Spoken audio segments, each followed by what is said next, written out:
nangyari po ito, sir? Hindi ko rin po alam sa babae. Binigay ko naman po lahat ng gusto. Papadala ng tigilan niya na. Nag-iiyak ka pa nga po eh. Tapos, pakitang tao lang din, magpaikot. Nung nakauwi na ako, May luha talaga? O, opo. so, pinatawad mo naman? Then, nung umuwi ako ng May 2019, wala na yung asawa ko talaga. Alsa baluto na sa bahay. Oh my goodness. Talagang nakaredy na po talaga siyang wasakin talaga yung pamilya. Ginib up ko po yung trabaho ko sa Singapore para, syempre, magkasama po kami sa accommodation yan. So, nakailang ba kayo magkasama sa trabaho? Since 2012, Qatar po at Singapore, magkasama po kami parehas niyan.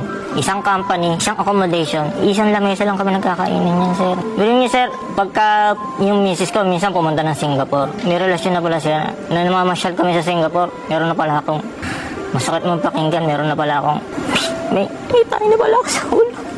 Hindi ko pa alam. Wala kang naramdaman, sir, kung nung sinabi na sa'yo ng mga kaibigan mo na may nangyari ng hindi maganda or may chismis na tungkol sa mismo at sa kumpare mo, wala kang naramdaman kundi tiwala lang. Kasi sir, sinasabi ko sa sarili ko na kahit sa isang OFW, manatili man lang akong buo yung pamilya ko kasi sa dami ko napapanood, pipilitin ko man mabuo yung pamilya ko pero talagang yung babae pawasak na eh.